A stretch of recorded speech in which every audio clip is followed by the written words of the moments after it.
네, 동학농민혁명의 발상지에서 성지인 전국고창 출신 윤준병 의원입니다. 후보자님, 네, 네, 축하드립니다. 예, 우리 고용노동부 정통 관료 출신으로 그동안 노동 분야 관련된 업무에 정통하다고 이렇게 평가를 하고 있는 것 같습니다. 그러나 오늘 인사청문회이니만큼 도덕적인 자질, 정책적인 능력 이걸 다 검증하는 자리이니까 관련되는 내용 몇 가지 질문을 좀 드리겠습니다. 먼저 도덕적 자질과 관련해서 이제 우리가 인사 원칙으로 7대 인사 원칙을 발표해서 운영하고 있습니다. 위장 전입, 논문 표절, 세금 탈루, 병역 면탈, 부동산 투기, 음주운전, 또 성 관련 범죄 이런 내용인데 제가 우리 후보자께서 제출한 자료들 내용들 이렇게 보니까 이런 7대 원칙에 위배되는 사항은 전혀 없는 것으로 저는 확인했습니다. 그동안 공직생활 30년 하시면서 짧은 기간이 아님에도 불구하고 이런 소위 세간의 질타를 받을 수 있는 문제와 관련해서 전혀 흠이 없이 공직생활 하신 점에 대해서 높이 평가합니다. 다만 이제 7대 원칙에는 부합되는 부분은 아닙니다만은 거기에 포함되는 부분은 아닙니다만은 공직기관 중에 업무 내용 보면 경고받은 게 있어요. 5급 사무관 시절 또 중부 고용청장 시절 경고를 받으셨던데 그 내용이 어떤 내용이었습니까? 네, 첫 번째 95년도에 경고를 받은 것은 제가 서울청 보상과장 시절에 저희 직원이 업무를 처리를 하면서 산재 보상을 하고 구상권 청구를 해야 되는데 그때 업무가 워낙 바쁘다 보니까 구상권 청구를 좀 못한 그런 측면이 있었습니다. 그래서 제가 차차 상위 과장이기 때문에 그런 관리 책임으로 경고를 받았고요. 두 번째는 이마트로부터 그 선물을 받았다라는 언론 보도가 있었는데 그 부분과 관련돼서 제가 소명을 했습니다.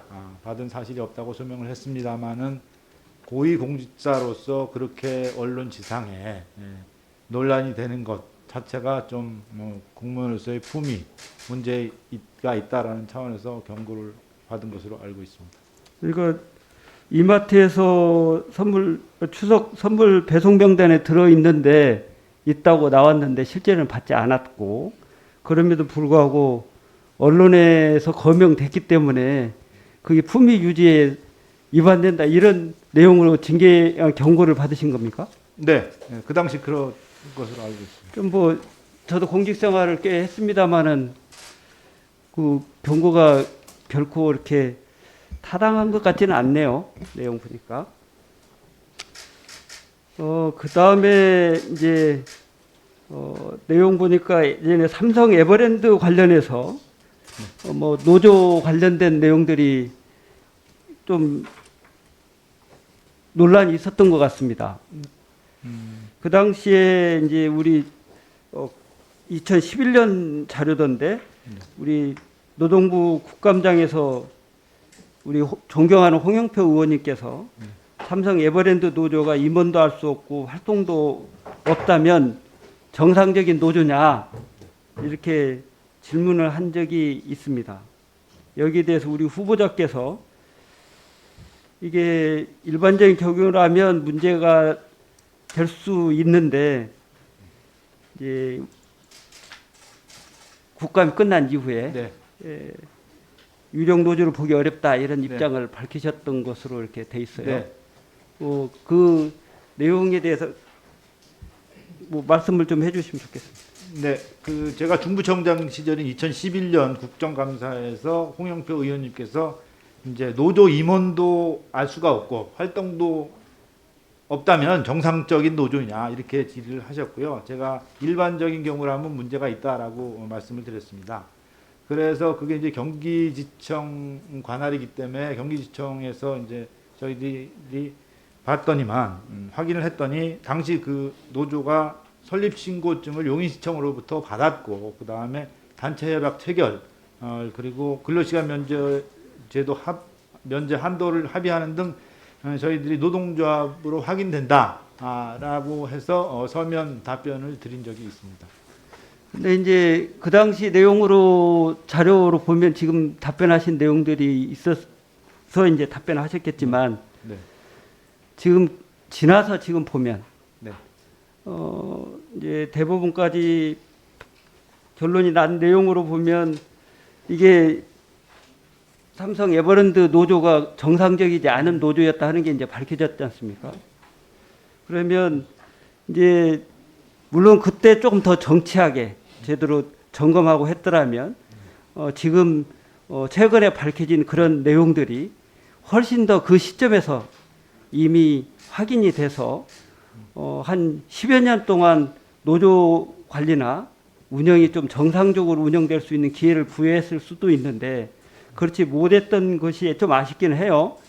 그래서 그 과정 속에서는 한 10여 년 동안 실제 삼성의 부당 노동 행위가 지속되어 왔다 이렇게도 볼 수 있는데 그 과정 속에 피해자도 계실 거고 이 부분에 대한 입장은 좀 어떠시고 지금이지만 지금 시점에서 보면 그분들에 대해서 한 10여 년 동안 또 삼성 노조 운영으로 인해서 피해를 입으신 분들에 대해서 어떤 입장을 가지고 계시는지 말씀해 주실 수 있겠습니까? 네.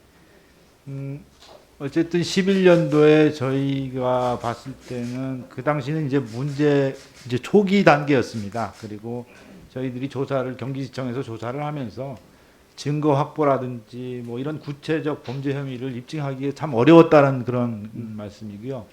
지금 관점에서 보면은 예를 들면 여러 가지 강제 수사라든지 이런 부분, 그 다음에 뭐 디지털 포렌식 등 여러 방법들이 있을 거라고 생각이 되는데요. 그래서 나름대로 고용노동부에서 그 이후에 부당노동 행위를 근절하기 위한 방안들을 많이 마련을 한 것으로 알고 있고요. 어쨌든 그 당시 사측의 부당노동 행위로 인해서 피해를 입으신 분들에 대해서는 저도 상당히 유감으로 생각을 하고 있습니다. 네, 윤준병 의원님 수고하셨습니다. 다음은 국민의힘 경기 동두천 연천 김성원 의원님 질의해 주시기 바랍니다.